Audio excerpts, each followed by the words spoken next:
কাটাতে হবে চুল, তাই ভাব নিয়ে হয়ে গেলাম কোল। চলে আসলাম সেলুনে, চুল কেটে যাবো আমি কোনখানে। যেখানে যাই না কেন কালো চেহারা নিয়ে গেলে সবাই অবহেলা করে তাড়িয়ে দেয়। তাই মামারে বললাম আমার একটু ফর্সা করে দেওয়া যাবে? তো বললো ঠিক আছে ভাই, দেওয়া যাবে, সমস্যা নাই, আপনি একটু বসেন। হ্যালো এভরিওয়ান, আসসালামু আলাইকুম, কেমন আছেন সবাই? আশা করি সবাই খুবই ভালো আছেন। প্রতিটা ছেলের সৌন্দর্য ফুটে ওঠে তাদের চুল দাড়ি সঠিক সুন্দর একটা কাটিং এ। বাই দ্য ওয়ে, আমার হেয়ার কাট কিন্তু শুরু করে দিয়েছে। এটা হচ্ছে আমার হেয়ার কাটের ফাইনাল লুক। কেমন লাগতেছে অবশ্যই কমেন্ট সেকশনে জানাই দিবেন। এখন আমার বিয়ার কাটটা দিব। বাই দ্য ওয়ে, আমার বিয়ার কাটটা হইতে হইতে কিছু কথা শেয়ার করি। যশোর পালবাড়ির মধ্যে ভালো একটা সেলুন, ভালো একটা জেন্টস পার্লার নেই বললেই চলে। অনেক খোঁজাখুঁজির পরে এত সুন্দর একটা জেন্টস সেলুন খুঁজে পাইলাম। লোকেশনটা কোথায় আর আপনারা যারা এখানে আসবেন তারা কিভাবে আসবেন অবশ্যই আমি ভিডিও শেষে বলে দেবো। ভিডিওটা শেষ পর্যন্ত দেখতে থাকুন। দেখতেই পারছেন অনেক সুন্দরভাবে অনেক সময় নিয়ে আমাকে সার্ভিস গুলো দেওয়া হচ্ছে। প্রথমে হেয়ার কাট বিয়ার কাট করার পরে বিয়ার গুলো সুন্দরভাবে যত্ন সহকারে সেট করে দিচ্ছে। এখানে আসলে বিভিন্ন রকম প্যাকেজ নিতে পারবেন। আপনার পছন্দ মতো একটা প্যাকেজ আপনি অ্যাপ্লাই করতে পারবেন।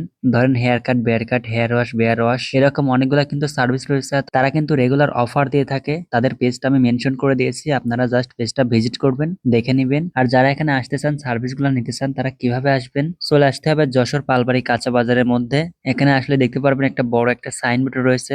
সাইনবোর্ড দেখে কিন্তু ভিতরে চলে যাবেন। ভিতরে আসলে দেখতে পারবেন একটি এলিগেন্ট জেন্টস সেলুন। এখানে আসলে কিন্তু সার্ভিস গুলো নিতে পারবেন। আর হ্যাঁ, আমার নাম অথবা ভিডিওর স্ক্রিনশট নিয়ে গেলে কিন্তু একটা ভালো একটা ডিসকাউন্ট পেয়ে যাবেন। তো আর দেরি না করে আপনারা এখনই চলে আসুন। তো ভিডিওটা এই পর্যন্তই। ভিডিওটা কেমন লাগলো অবশ্যই কমেন্ট সেকশনে জানাই দিবেন। পেজটা ফলো না করলে অবশ্যই ফলো করে দিবেন আর চ্যানেলটা সাবস্ক্রাইব করে দিবেন। দেখা হচ্ছে নতুন কোনো ভিডিওতে। সে পর্যন্ত সবাই ভালো থাকবেন। আল্লাহ হাফেজ। আসসালামু আলাইকুম।